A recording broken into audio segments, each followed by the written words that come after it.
Most change doesn't begin with a plan, but with discomfort. And it starts in that moment that you realize something is wrong and you just can't ignore it anymore. I'm Saskia Falcon. Welcome to the Odds in Our Favour. It's a News 24 Good News podcast. It's brought to you by Old Mutual Wealth, helping you grow, protect, and preserve what matters. This is where we ask, what happens when ordinary South Africans stop waiting for systems to work and start fixing what's broken themselves? South Africa's unemployment crisis is one of the biggest challenges facing the country. Quietly operating underneath it all is the local economy. Across Africa, millions of entrepreneurs wake up before sunrise to open shops, salons, food stalls, small businesses built entirely on grit, on hope, and survival. They work relentlessly, yet many remain trapped in businesses that survive month to month without ever truly growing. And this is not because they lack ambition or ideas, but because too many entrepreneurs are trying to build businesses without the systems, without the structure, the funding, or the long-term strategy that sustainable growth requires. So instead of building wealth, many end up building themselves into exhaustion. And yet, despite the odds, small businesses continue to hold communities together, create jobs, circulating money through local economies, and generating opportunity where very, very little exists. Today, I'm joined by entrepreneur and AfriBow founder, Anisha Mordaunt, whose work focuses on helping African small and micro businesses grow with stronger systems, clearer strategy, and long-term sustainability. Anisha, thank you so much for joining us today. Hi, Saskia. Thank you so much for having me. It's a pleasure to be here. Now, I know that you're deeply passionate about helping small businesses and the entrepreneur, but I'd love you to start with your own story first. Tell us a little bit about yourself. And from my research, it really seems like entrepreneurship is built into your DNA. It's funny that you say that, actually, because I don't think I realized that until much later on. I would say, thinking back to when I was younger, my passion for small businesses could have started with my grandmother's clinic. I grew up with my grandparents, and they were on retirement when I was still young, living with them. And one of their dreams was to have a clinic in our yard. So we didn't have much, we lived off the land. We had a small garden, we had fruits and veggies and so forth. But my grandmother had previously been a nurse, and she wanted to continue servicing the community through the clinic in our yard. So my grandfather, he had been a builder. He built the clinic. They stocked it. They put medical equipment, everything. This clinic was ready to launch. I must have been 6-7 years old. And within a year, the clinic closed down. And it wasn't because my grandmother didn't have the capability. I mean, she was a phenomenal nurse. We'd walk into spas and Pick n Pays, and people who she treated years ago would remember her and thank her for her service. She had the heart for it, the calling. But that business didn't survive, even though the community really needed it. And even though the nearest hospital was quite far out, it was in town, actually, and we were not in town. So looking back, after all these years, I mean, I took a similar path to my mom and my grandmother. I graduated from matric. Actually, after matric, I went into medical school. I didn't finish medical school. I realized I'm not really inclined to it. So I went into fashion design. After fashion design, tried to start a few businesses, didn't work. I was unemployed for 2 years, looking for work high and low, couldn't find it. And then eventually landed my first job at a small business. And that small business changed my life completely. That was in 2020. I was a production assistant, but I made it, my plan to learn everything about the business inside out. In about 8 months, the owner had promoted me to actually run the business on his behalf. So I was still 25 years old, the youngest working there, and suddenly everybody is reporting to me, slightly over 20 people. But it was just so amazing for me. I thought to myself, I was saying to my uncle the other day, if I had known then what I know now after matric, I wouldn't have wasted 14 years trying to figure out what I'm actually called to do or what I'm passionate about. I would have probably started gaining exposure in the right field early on, So yeah, since then I left that business and I worked as a business support analyst for consultancy, then strategic support. And We were dealing with big corp, and I thought, oh my goodness, no, my passion is small businesses. I need to get back into this. So this year I made the jump, and here I am. Yes, and that jump meant February 2026, you opened up AfriBow. It's a service that really helping to build systems to help African small businesses grow. It must have been brought out of a key insight that you are observing, Anisha. What was that key insight that made you thought, okay, this is actually what we need to do? Definitely looking at my grandmother's clinic, if she had had some type of assistance on the business acumen side or the business system side, she would have been able to succeed and do phenomenally well in that community. After I came out of both matric and studying, I still wasn't equipped to be able to start businesses, although I tried. Saskia, I have started more businesses than I can count, and they didn't survive because, and each time I would hit this, you know, business acumen wall, I think, and I just couldn't move it over the line. Over the years, I've learned, you know, what those different walls were that I hit and how to break through. But yeah, people who grow up in networks where, or in families or communities where business is something they're exposed to on a daily, have something very, very different. That knowledge is passed on. And that infrastructure, even the knowledge infrastructure, already exists. And when you don't come from that and you become aware of what you don't have, I think that's what made me realize I would like to help as many people as possible gain what they don't have naturally in their immediate family or immediate communities, and build that knowledge pool, and let's educate each other and let's grow and learn together. We live now in a society where information is exchanged digitally. We have digital communities. We can pool together in very different ways from how it was in the past. So yeah, that is actually what ignites that inside of me. I want people to have what I didn't have. Now, in your work, you look at small businesses across Africa and South Africa. You actually see the day-to-day reality of that entrepreneur. What do you think it is that most people misunderstand about that space? You know, I think actually many people think that entrepreneurship and running a small business is for a specific type of person, that you have to have the business DNA inside of you. But let's look at what the options are. You either need to go and find a job or you need to contend with unemployment. Those are the two options that we are presenting to the masses and saying that everyone is called for that. Then we've got like a small little section that says there are those who can create jobs, but it's not for everybody.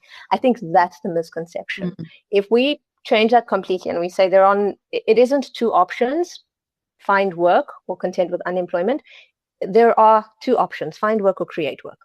That's it. And if you cannot find work, learn how to create work. That's the misconception. We can all do it. Obviously, not everybody can run the same type of business at the same scale. In the same manner, business isn't a boardroom with major systems in place and infrastructure and all of that. It can also just be a service that you are offering and running from your house that you learn about on a small scale, and you then grow it from one place to another. I want you to also explain to us a little bit about local economies, because I think a lot of people hear that phrase, but they don't fully understand what it actually means in practice. So can you tell us what we're talking about when we talk about local economies? And can you share an example of a South African business initiative that you think is getting it right? I mean, is it the isiXhosa stokvel, which I think is just brilliantly getting it right? Yeah, 100%. That, in my opinion, is probably the best business right now in the country, just by design. But when we talk about local economies, I don't think we're talking about South African businesses or even provincially. We're talking smaller. Let's start micro, in your street, in your neighborhood, a few kilometers from where you live. What can you do to participate in that economy? I talk about looking for the need in your immediate community. What are people traveling outside of the community to go and meet? Like, what is that need that they are traveling for? And can you possibly meet it from your backyard, or can you meet it within that street or within that community? I mean, I think about my grandparents. We had excess or abundant fruits and vegetables. We would waste by the bucket load, even though we gave our neighbors and the street. But if we had just taken those fruits and sold it to local unemployed distributors by the bucket load, and then they could go and sit in different corners of that neighborhood and sell it to people who want fresh fruits and vegetables, that would have already created, a very small micro local economy, but money would have circulated within that community before it exits. Isinkwa Setu, which is the bakery that was built by Iskolo Stockfell, they have done a phenomenal job. I mean, these people are from the same community in Everton, about 1,200 of them. They have pooled their grant money together. So this has already basically displaced the funding issue, because they've gotten funding from within their community or amongst themselves informally. They have formalized it though, but it is an informal solution. And just from there, they have invested that money into a bakery that supplies all the other spaza shops and spatlo outlets and so forth in the community. So you can already see that they are forming a little supply chain and an economy, a local economy within Everton. And they've expanded now into a butchery, they've expanded into a supermarket, and they are employing the very same people who live in that economy. They are tackling multiple problems within that economy, just with this one solution, the small business solution. And I think, sure, that it's phenomenal. I am still in awe with that business model. I have a few people contacting us saying they've pulled together this amount of people who are willing to start this. Can we assist them? And we really want to look into that model deeper and see how can people work collectively in business to improve their community situations. It is an incredible example.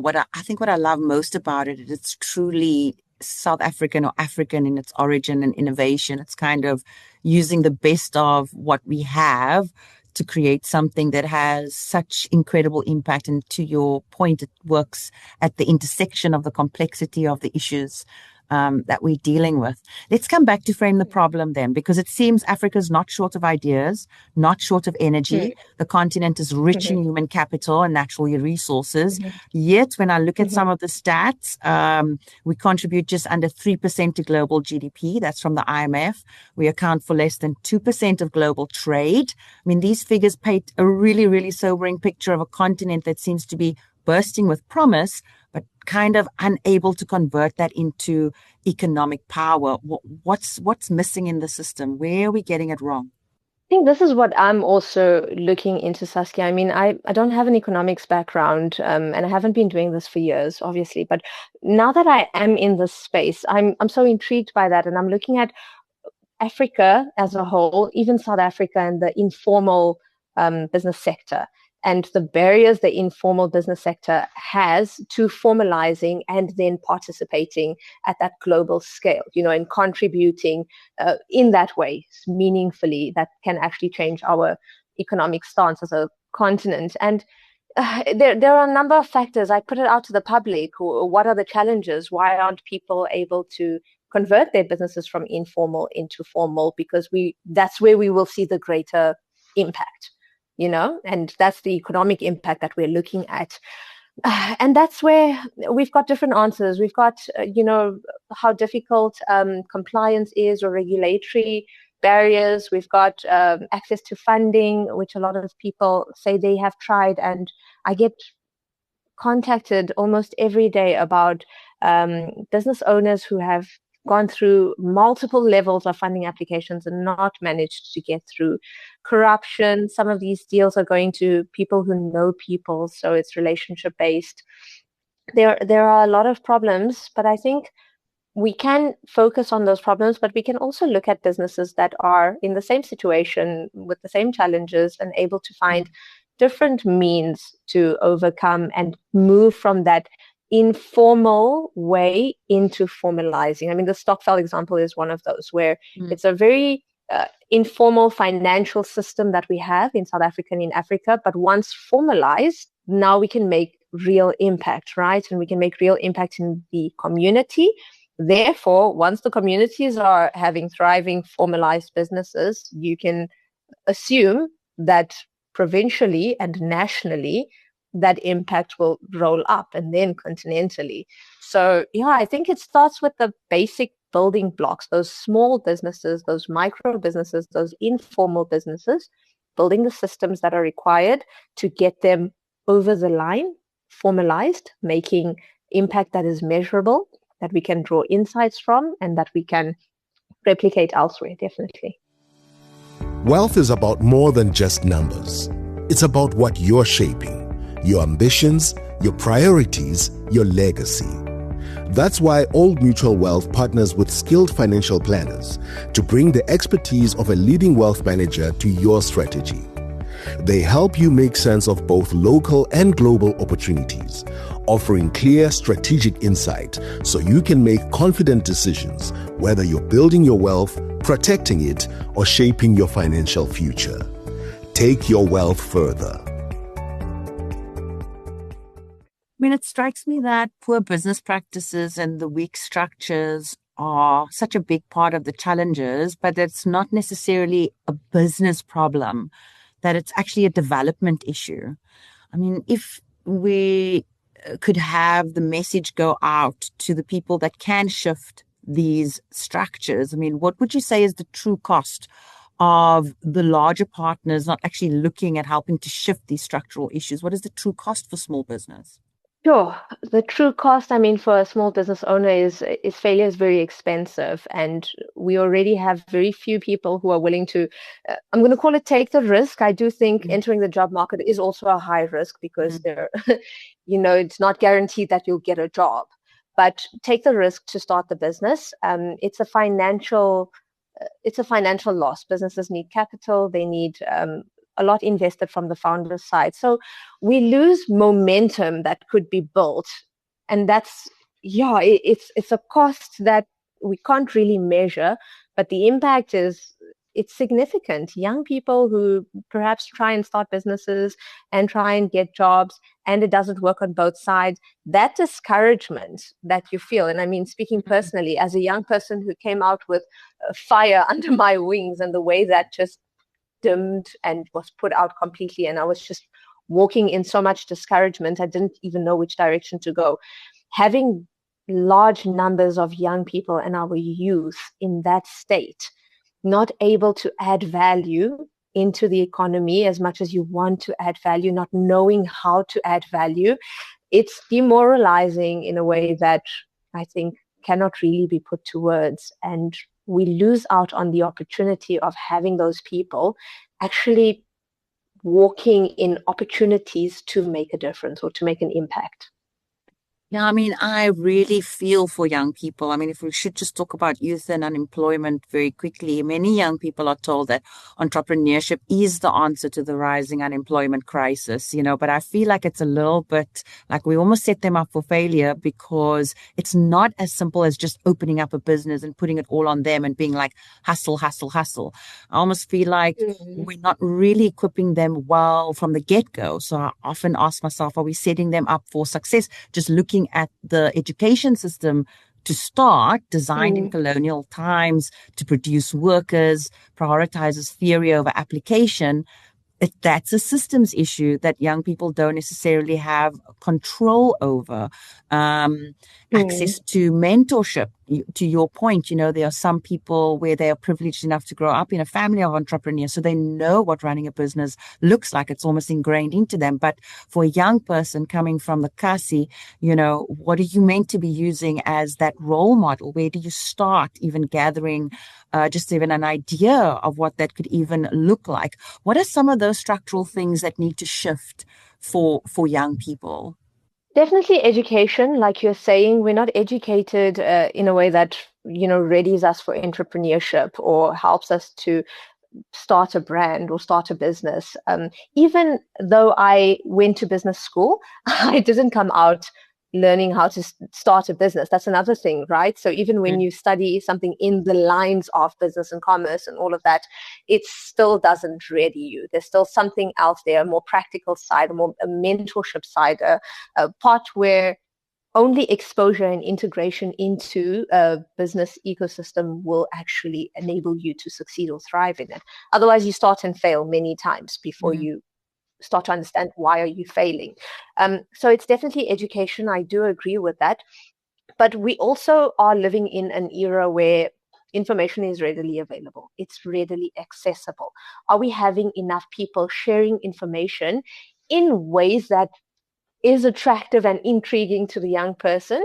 We talk so much about unemployment. I mean, I've heard about unemployment for so many years, but I've never ever heard about what are the practical solutions to combating unemployment. Funny enough, I had to start asking those questions myself. And I thought, okay, but where does employment come from? It comes from the government or it comes from big corp? That's where my mind kind of stopped at some point. And I started to investigate that and ask myself, but how much of unemployment can be combated by small businesses? And when I looked at how much small businesses actually contribute to employment and how much of the workforce small businesses employ, that's when I realized that, wow, as young people who hear about unemployment, and we know that unemployment is our problem, it's a problem that we inherit and that we are going to have to contend against. Focusing on what the solutions are is somewhere where we would much rather channel our energy than to constantly talk about the unemployment, right? So yeah, I think that's another one. Awareness of what the problem is and what the potential solution to that problem is, and then taking our focus and looking at, okay, if this is the solution, what do we need to do to get it right? Do we need to pull together? Do we need to study businesses, take time and study businesses that are working, and why are they working, and see how do we replicate those models in this modern society or in this digital age that we are living in? I think if we have enough young people talking about it and doing it and showing, we've got the rise of the founder-led businesses where we're able to see digitally how they are building their businesses publicly. If we have enough people doing that as well, that actually helps you as somebody who's watching to say, oh, you know what, if they can do it and they are doing it this way, maybe I would be able to. It's exposure of some sort. And that could bring about change, I think, because exposure is one thing. We can now be exposed online. Education is another thing. We now have access to that. We need people talking about it. We need people discussing it. We need that information circulating amongst us, and we'll possibly see a change. I also just want to, because you've spoken a lot on your social media about different entrepreneurial models within South Africa, including learning lessons from South African Indian businesses. I know you've gotten some flack for even saying Somali-owned businesses. What do you think these models teach us about resilience, collaboration, building sustainable businesses? Collaboration, that's a big word. I mean, that's, I think, what I'm trying to focus on when I look at those business models. And I have a lot more business models I do want to cover. You know, I did start my social media page just in April. So I've covered those two, the Somali business model and the Indian business model. And what I'm looking at there is what the power in the numbers actually brings to businesses. We have a lot of businesses who start and fail for multiple reasons. But if you come back to the core of it, it's probably isolation. They're not existing in an ecosystem that enables them to thrive. I've spoken to foreign business owners to find out why are they successful, and they will say things to me like, because the people in their community will purchase from them whether they like them or not. It's not about liking each other. Simply because you are one of us, we will buy from you and sell it in our stores. We want to see ourselves succeed as a local economy of sorts, right? That's why they purchase collectively with each other from suppliers to drop prices. They've already got networks integrated into their supply chains that, as a new business owner, you don't start from scratch in isolation on an island. You integrate into this existing model and you pick up from where others have built. That's what's happening with the Indian business models as well. Indian business models, you find that they're not functioning alone. They are supplying each other. They are buying collectively, and they are also consuming from each other. So they are filling in the gaps of that entire ecosystem with each other. And that's something that, being half colored, half Indian, I didn't grow up with the Indian side of my family, but I knew that they had businesses that birthed businesses. On the colored side, we really did start. We tried. My uncles My uncle has started, my grandparents tried, but we never really could get these businesses off the ground.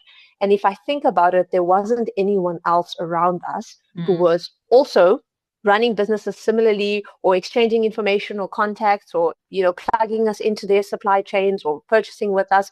None of that existed. It was just us as a business, and then the potential market or the consumer. Those were the only two relationships that we had in mind. These businesses are focused on the network, and that's the system actually that the business is built on. And actually, to your point of like making sure that there's that collective knowledge bank stored somewhere, whether it's word of mouth that it's being passed down on, or showing people, through inviting them into that ecosystem. But there's that knowledge sharing also that we kind of need to get right, which speaks back to collaboration. So what does it actually then take, Anisha, for a small business to move from survival mode into something that's more stable and more lasting? Sure. That's a really, really good question. We're working with a few entrepreneurs now who are starting business. We've got a startup enablement program. And each entrepreneur comes with a different background, different skills, different capabilities, and also different strengths and different market access by design, who they know, where they've worked, that relationship. So we are looking at where the gaps are, and then how do we fill it on their side. So it is different founder by founder. We'll have, in some cases, business acumen or pricing knowledge or strategy or positioning. That's what it will take. We can see that that's what it will take for this person to be able to succeed in their business, because they have the rest. Others, a lot of the time, have the speciality linked to the service that they're providing or the product. Maybe they are an engineer or something on those lines, but the strategy or the market access or the market penetration, they don't actually have that right. And then we will come alongside them and say, okay, what it will take for you to succeed is assistance in this area. We need to help you on the sales side, on the marketing side.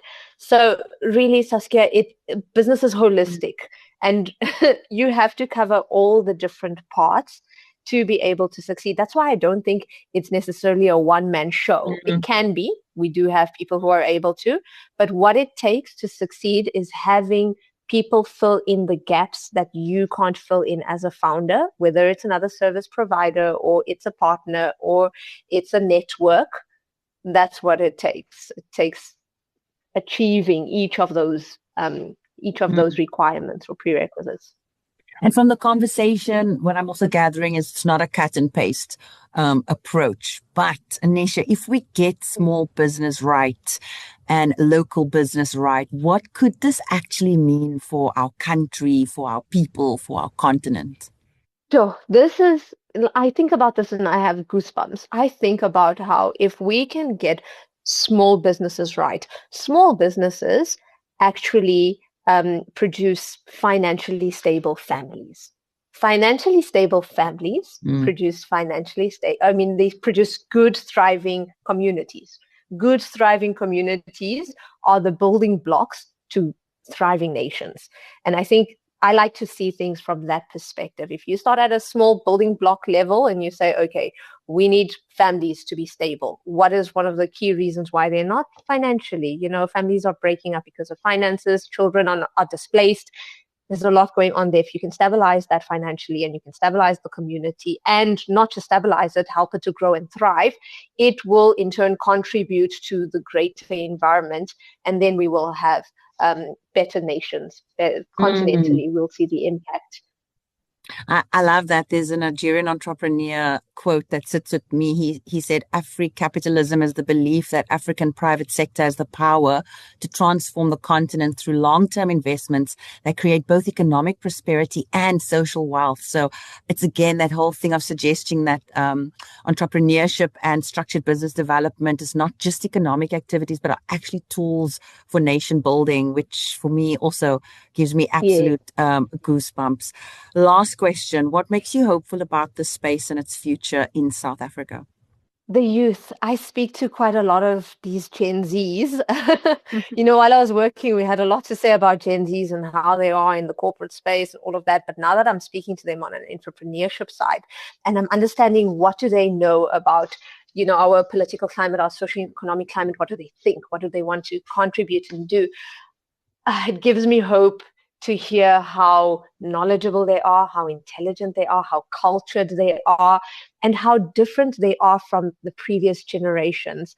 I think something that happens a lot in South Africa is politics overshadows even commercial topics, and then we get so invested in those topics, and they are circular topics, a problem, no solution. We just run in circles. The younger generation has and I suppose because of their distance or how many years have gone by, they are not directly, I can't say they're not directly implicated, but they don't sit very, very close to where the systemic problems began. Quite a few years have passed. So they do have more of an open mindset, and they do have more of an explorative mindset, and they're not fixated on topics. Because of that, they're able to ask questions rather than draw to conclusions. And I think that's where my hope is. When I see them asking the right questions or open to challenging certain things by asking questions rather than just forming quick opinions based on hearsay or what they have heard passed down to them. That gives me hope, because once we start asking questions, we start looking for solutions, we begin to energize that thing inside of young people that makes them want to add value and bring about change. And that gives me a lot of hope. Well, Anisha, thank you so much for joining us on The Odds in Our Favour. Through your work with AfriBow, we're really reminding us that real constraint in African small business isn't ambition, it's actually structure, and that systems are not a luxury that should be reserved for large companies. They're actually the foundation that allows small businesses to survive, to stabilize, and then to scale. And for listeners, this episode is a reminder that hustle alone is not a growth strategy, that sustainable businesses are not built on effort alone, but on clarity, on systems and repeatable structure, like you say, Anisha. Mm-hmm. And that when we strengthen small businesses, we strengthen everything around them, families, communities, and of course, then those local economies. To learn more about Anisha's work and AfriBow, you can visit afribow.com or, of course, follow Anisha on Instagram or LinkedIn.